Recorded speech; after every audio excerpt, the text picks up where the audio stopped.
Kelly, one of the most important aspects of our role is actually going into people's homes and providing an assessment of their needs. Would you like to talk us through how we do that? Yeah. But I've just got to say first, it might not be in the home. We can also do those assessments here. Quite right. If the person doesn't want us to go to the home, we could meet them at our office, our society, but more often than not, it's a good opportunity to visit the person at their home and see, how they're getting on a day-to-day basis. The assessment of need, of course, we get a referral first. That could be a self-referral, it could be a referral from the eye clinic, the GP, any professional or someone in the person's support network could refer. Even the next door neighbour? Even the next door neighbour, as long as the person has provided their consent that they are aware that the referral has been sent forward to us. So when we receive the referral, we do discuss it as a staff meeting, and the case is allocated between one of us member of staff. Once the case has been allocated, we then contact the person and to offer a clinic either at our office or at the person's home at a mutually convenient time. When we actually provide the assessment, it's useful to find out how the person's going, coping on a day-to-day basis, such as their support network, other organisations that might be involved, and their wider health, so we can offer more relevant advice and information. We'll inform the person about their eye condition if they've not received enough information about that, let them know about the prognosis and general expectations. We can often refer the person to attend specific support groups for their eye condition, for instance.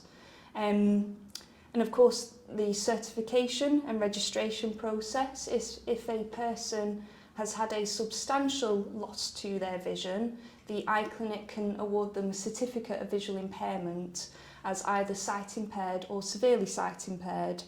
That is sent to us as behalf of the local authority, and we will offer the registration to the person to register their sight with Bury Local Authority, and so that they can now receive various benefits and concessions, even equipment, free of charge or at a reduced cost. Okay, so what sort of questions would you be asking them while you're there? So the main questions that we go through during a home assessment is sectioned into day-to-day activities and outdoor activities. Okay. So day-to-day activities really could cover so many different things, from personal care to kitchen skills, reading, writing, hobbies. We will explore perhaps what's not going so well and then find solutions to enable the person to do what they want to do to increase their independence. So that might be issuing them a piece of equipment, offering training, working alongside another organisation or family member to ensure that the person's lost skills are rehabilitated.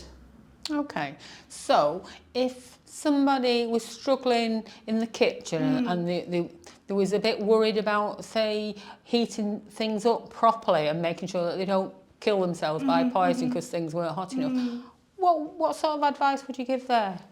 Well, I suppose, first of all, you might want to consider, can they gauge the temperatures on their oven? So finding out what temperatures does the person need.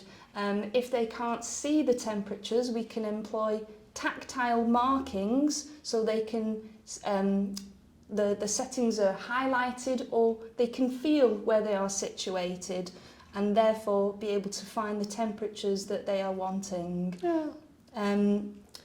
Of course, timings, we can go through all sorts of different trainings and assessments to make sure that the person's food is cooked adequately and to their tastes is very important.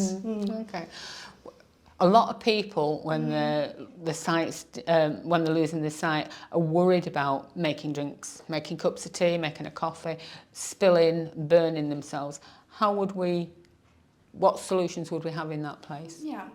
Well, it's helpful to observe perhaps how the person's making their hot drink, but there are all sorts of different things to employ to increase their safety and confidence while making them. For instance, making sure that you've not got too much water in your kettle can be difficult to pour accurately if there is too much water in the kettle, so maybe even minimising that can make a world of difference. Employing good colour contrast. If the person has black cups, they might struggle to see tea or coffee, but if they've got white cups, that will increase the contrast. If the person's still struggling to see that contrast, we might introduce a liquid level indicator, a little gadget that just fits on the rim of your cup with some prongs that detect moisture. If you pour enough liquid to reach the prongs, it will start to beep and vibrate to inform the person that they've poured enough liquid into their cup. And furthermore, a top tip for everyone, perhaps using a tray with curved edges. You know, we can all sometimes overspill and miss our cup. So simply using a tray with curved edges with your cup on top, any spillages that you have should all be collected in the tray. And that's just scratching the surface, really. So that makes so much sense, doesn't it? Any boiling water is collected in the tray and not rolling onto your toes. Perfect. Love it. Yeah. And then outdoor, the mobility section of the assessment, we will find out what mobility aids the person might be using. If they're a walking stick user, we might offer them a white walking stick, just to symbolise their sight impairment. We might provide symbol cane training, we might recommend various transport solutions, and indeed, if the person's having problems in and out of their home due to their mobility and sight impairment, we can offer a mobility assessment to delve deeper into what problems they're having so we can find solutions for them, oftentimes training the person, say long cane training, or perhaps doing awareness and guiding skills training with their support network. Okay, so that long cane you're talking about, is that the one that goes from side to side? It is, yeah. With the ball on the end? Yeah.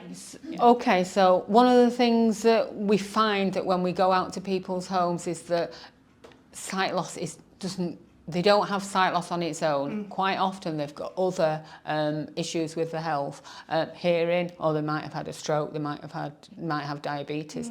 What sort of support would we as Bury Blind Society give that person? Well, it's making sure that the person is able to manage whatever health problems, conditions that they might have, making sure that they're aware of their medications, of services available, like you mentioned diabetes, making sure that they're attending diabetes eye screening, that they're in receipt of the podiatrist service for people with diabetes, linking with other organisations and support networks that might help that person. And we as rehabilitation workers would offer, you know, even going with the person, helping them to access these places and making sure that it's something that they will be able to do independently. Well, that makes sense. So if somebody's got a problem with their hearing, but actually they can't get to the hearing clinic because of their mobility, we as rehabilitation officers could provide mobility training to get to the hearing clinic, couldn't we? Exactly.